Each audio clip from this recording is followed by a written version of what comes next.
اللہ الرحمن الرحیم۔ عزیزان ارجمند، ہم کورس کوڈ 1919 عربی قواعد کے درس ششم کے حصہ دوم کے ساتھ آپ کی خدمت میں حاضر ہیں۔ عزیزان ارجمند، اب تک ہم نے جو کچھ پڑھا وہ میں ذرا دہرا دیتا ہوں تاکہ آپ کی یاد دہانی ہو جائے۔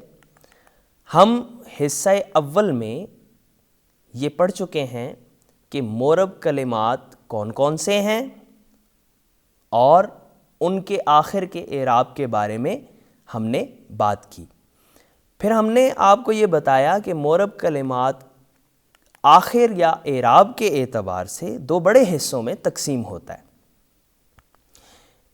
وہ مورب کلمات جن کا آخر حرکت کے ساتھ بدلتا ہے اور وہ مورب کلمات جن کا آخر حروف کے ساتھ بدلتا ہے۔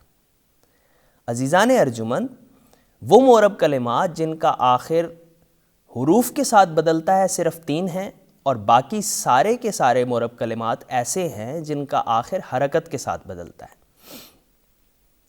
اب تک ہم جمع مؤنث سالم اور اس کے لفظاً اور مانن مشابہ کلمات کا اعراب پڑھ چکے ہیں۔ آج ہم اس میں غیر منصرف سے متعلق پڑھیں گے کہ وہ کیا ہوتا ہے اور اس کا آخر کا اعراب کیا ہوتا ہے۔ عزیزان ارجمند، غیر منصرف وہ اسم مورب ہے جس کے آخر میں کسرہ اور تنوین نہ آئے، یعنی اس کے آخر میں زیر بھی نہیں آتی اور 2 زبریں 2 زیریں 2 پیشیں بھی نہیں آتی۔ تنوین کا مطلب ہوتا ہے 2 زبریں 2 زیریں 2 پیشیں، تینوں میں سے کوئی بھی آ جائے تو اسے تنوین کہتے ہیں۔ اب اگر یہ نہیں آتے تو پھر کیا آتا ہے جی؟ کسرہ کی جگہ ہمیشہ فتح آتا ہے، یعنی زبر آتی ہے۔ زیر کی جگہ ہمیشہ زبر آتی ہے، اور اس میں منع صرف کے اسباب میں سے کوئی سے 2 سبب یا ایک ایسا سبب پایا جاتا ہے جو 2 کے قائم مقام ہوتا ہے، جیسے احمدو اور عمرو۔ اب یہ منع صرف کے اسباب کیا ہوتے ہیں، 2 سبب یا ایک سبب کیا ہوتا ہے، یہ آپ اسی یونٹ کے اختتام سے پہلے بہت اچھی طرح جان لیں گے۔ اس میں غیر منصرف کا اعراب کیسے آتا ہے؟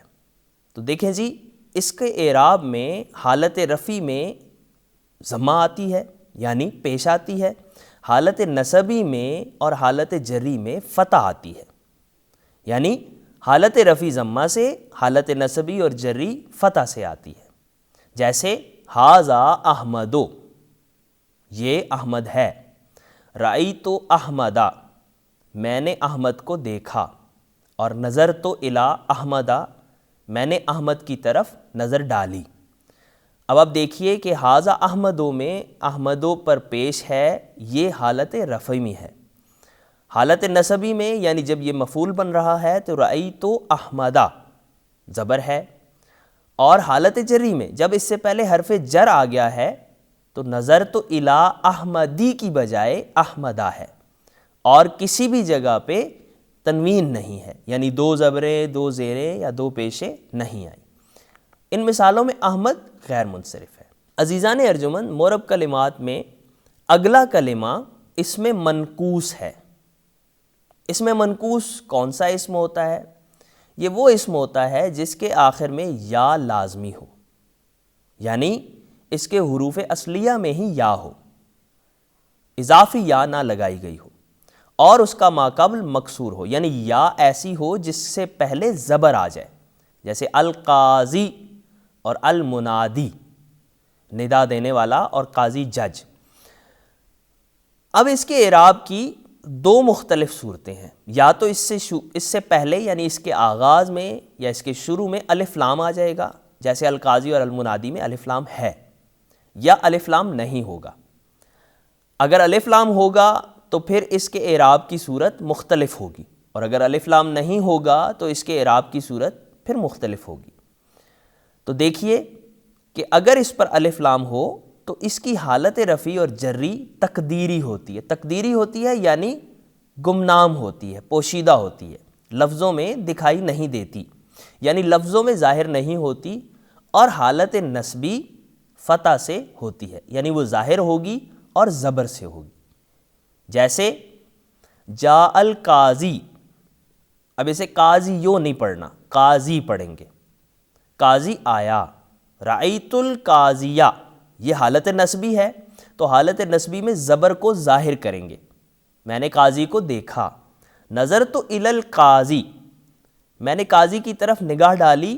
اب یہاں پھر الا کے بعد حالت جری میں اس کے نیچے زیر آنی چاہیے تھی، لیکن کچھ بھی نہیں ہے بلکہ قاضی ساکن ہے آخر میں۔ ایک اور صورت یہ ہوگی کہ اگر اس پہ الف لام نہ ہو تو پھر کیا ہوگا؟ اگر اس پر الف لام نہ ہو تو حالت رفع اور جری میں اس کے آخر سے یا گر جاتی ہے اور حالت نسبی میں قائم رہتی ہے، جیسے ھذا منادن، رأیت منادیا اور نظرت الی منادن۔ ھذا منادن اصل میں المنادی تھا، الف لام ہٹا تو آخر سے یا بھی گر گئی اور حالت رفع میں اس کے آخر میں دو زیریں آئیں۔ ھذا منادن، یہ ندا دینے والا ہے۔ رأیت منادیا، میں نے منادی کو دیکھا۔ اب یہاں حالت نسبی ہے تو یا قائم رہتی ہے اور اس کے اوپر دو زبریں آتی ہیں، ین۔ اور نظرت الی منادن، میں نے ندا کرنے والے کی طرف نگاہ ڈالی، تو یہاں بھی آپ دیکھیں کہ یا گر گئی ہے اور اس کے نیچے دو زیریں رہ گئی ہیں۔ جب یا گر گئی تو چونکہ دال کے نیچے زیر ہے اور یا کی وجہ سے اس کی تنوین رکی ہوئی تھی، اس لیے منادن، منادن حالت رفع میں بھی منادن ہے اور حالت جری میں بھی منادن ہے۔ اگلا کلمہ ہے اس میں مکسور۔ اس میں مکسور کیا ہوتا ہے جی؟ اس میں مکسور وہ اسم مورب ہے جس کے آخر میں الف لازمی ہو، جیسے الشرع، الفتح۔ اگر اس پر الف لام ہو تو اس کا اعراب تینوں حالتوں میں تقدیری ہوگا، یعنی اس کی بھی دو صورتیں ہیں، یا تو الف لام آئے گا یا الف لام نہیں آئے گا۔ تو اگر الف لام ہوگا تو تینوں حالتوں میں اعراب تقدیری ہوگا۔ اس میں منقوص میں حالت نسبی میں یا کے اوپر زبر آتی تھی، لیکن یہاں کسی بھی حالت میں زیر زبر پیش ظاہر نہیں ہوگی، بلکہ اسی طرح پڑھیں گے جس طرح ہے، یعنی کوئی تبدیلی نہیں ہوگی، کیونکہ اس کے آخر میں الف ہوتا ہے اور الف ہمیشہ ساکن ہوتا ہے۔ جیسے جاء الفتح، فتح نوجوان کو کہتے ہیں، جاء الفتح جوان آیا، رأیت الفتح میں نے جوان کو دیکھا، نظرت الی الفتح میں نے جوان کی طرف نگاہ ڈالی۔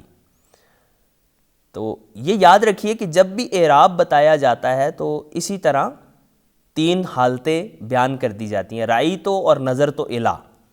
تو یہ آپ طالب علموں کی آسانی کے لیے ہے کہ ہر جگہ حالت نسبی میں رأیت لگایا جاتا ہے اور حالت جری میں نظرت الی لگایا جاتا ہے، تاکہ آپ ایک دفعہ جب اس کا ترجمہ کر لیں تو باقی جگہوں پہ سمجھنے میں آسانی ہو۔ پہلی جگہ یعنی حالت رفع میں فتح اس میں فاعل بن رہا ہے، یعنی جاء کا فاعل بن رہا ہے۔ دوسری جگہ حالت نسبی میں فتح جاء رأیتو کا مفعول بن رہا ہے، اور تیسری جگہ یہ الی سے مجرور ہے۔ تو یہ رفع، نسبی اور جری حالتیں۔ اچھا، اب اگر اس سے پہلے الف لام نہ ہو تو پھر کیا صورت ہوگی؟ عزیزان ارجمند، اگر اس میں مکسور سے پہلے الف لام نہ آئے تو اس کے آخر سے تینوں حالتوں میں الف گر جاتا ہے۔ جب الف گر جائے گا تو یہ فتن رہ جائے گا۔ اس صورت میں بھی تینوں حالتوں میں یہ ایک ہی طرح پڑھا جائے گا، جاء فتن، رأیت فتن، نظرت الی فتن۔ یعنی اس میں مکسور جملے میں جہاں کہیں بھی آ جائے، یا تو اس پر الف لام ہوگا یا الف لام نہیں ہوگا۔ اگر الف لام ہوگا تو اسے اسی طرح پڑھیں گے جس طرح وہ ہے، اور اگر الف لام نہیں ہوگا تو تینوں حالتوں میں یعنی ہمیشہ اس کے اوپر دو زبریں پڑھیں گے، فتن فتن فتن۔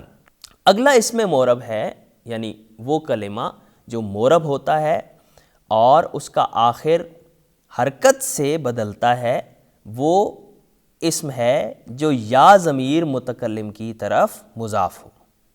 اس کا اعراب بھی تینوں حالتوں میں تقدیری ہوتا ہے، جیسے ھذا غلامی، غلام خادم کو بھی کہتے ہیں اور غلام لڑکے کو بھی کہتے ہیں۔ تو غلامی یا ضمیر متکلم لگی ہے، یعنی میرا غلام، ھذا غلامی، یہ میرا غلام ہے، رأیت غلامی، میں نے اپنے غلام کی طرف دیکھا، نظرت الی غلامی، میں نے اپنے غلام کی طرف نگاہ ڈالی یا اس کا مشاہدہ کیا یا اسے دیکھا۔ تو آپ دیکھ رہے ہیں کہ تینوں حالتوں میں غلامی غلامی غلامی تقدیری ہے، کہیں بھی یا کے اوپر زیر زبر یا پیش ظاہر نہیں ہوئی۔ عزیزان ارجمند، اب اعراب بالحرف والے مورب کلمات کی طرف آئیے۔ یہ صرف 3 ہیں، یعنی 12 میں سے 3 یہ ہیں: تثنیہ، جمع مذکر سالم اور اسماء ستہ مکبرہ۔ یہ کون کون سی چیزیں ہیں جی؟ کیا کیا چیزیں ہیں دیکھتے ہیں۔ تثنیہ، تثنیہ وہ اسم ہے جو اپنے آخر میں الف نون یا نون کی زیادتی کے ساتھ 2 پر دلالت کرے۔ یعنی عربی زبان میں 1 کے لیے الگ کلمہ ہے، 2 کے لیے الگ کلمہ ہے اور 3 یا اس سے زیادہ کے لیے الگ کلمہ ہے۔ تو جو 2 پہ دلالت کرے، 2 چیزوں پہ دلالت کرے، اسے ہم تثنیہ کہتے ہیں۔ اب دیکھیے جی، یہ الف نون یا نون کی زیادتی کے ساتھ بنایا جاتا ہے، یعنی کسی بھی کلمہ کے آخر میں الف نون یا نون لگاتے ہیں۔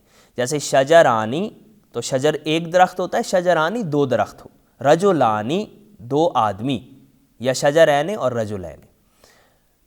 ایک تو تثنیہ ہو گیا۔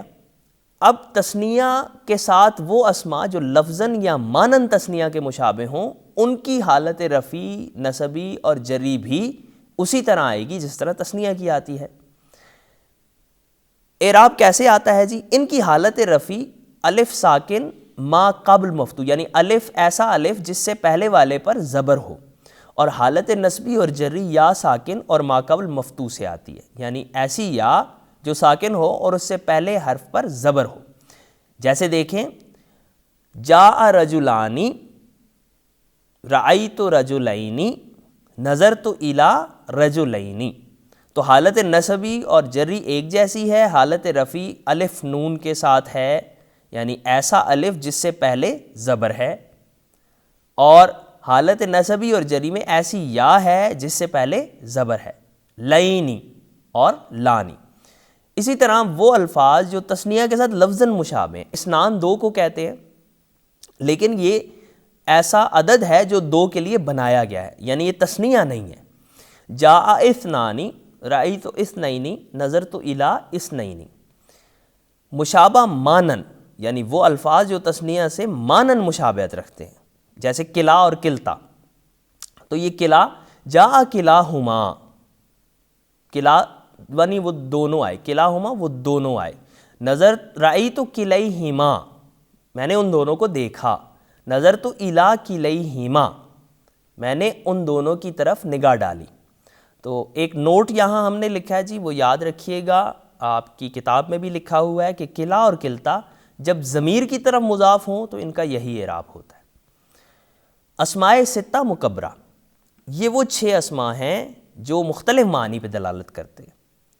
تو ان کے اعراب بالحرف میں شرط یہ ہے کہ وہ مفرد ہوں، جمع نہ ہوں، مکبر ہوں، مصغر نہ ہوں، یا ضمیر متکلم کے علاوہ کسی اور اسم کی طرف مضاف ہوں۔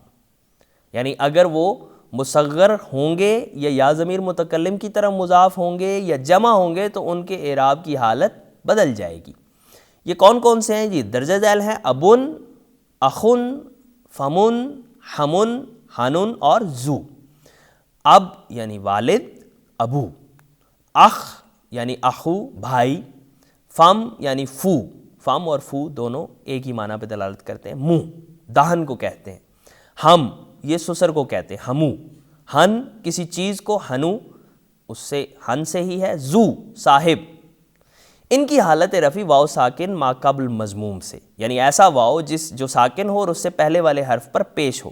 حالت نصبی الف سے، حالت جری یا ساکن ما قبل مکسور سے آتی ہے، یعنی حالت نصبی میں صرف الف ہوگا اور حالت جری میں ایسی یا ہوگی جو ساکن ہو اور اس سے پہلے زیر آ جائے، جیسے ھذا ابو زیدن، یہ زید کا باپ ہے۔ رأیت ابا زیدن، میں نے زید کے ابو کو دیکھا، نظرت الی ابی زیدن، میں نے زید کے والد صاحب کی طرف نگاہ ڈالی، ھذا اخو زیدن، رأیت اخا زیدن، نظرت الی اخی زیدن۔ عزیزان ارجمند، اس کے ساتھ ہی مجھے سید محمد ریحان الحسن گیلانی کو علامہ اقبال اوپن یونیورسٹی کے ٹی وی اسٹوڈیو سے آج کے اب تک کے درس کے لیے اجازت دیجیے۔ دیگر مورب کلمات کو ہم اگلے درس میں آپ کے سامنے پیش خدمت کریں گے۔ والسلام علیکم ورحمۃ اللہ وبرکاتہ۔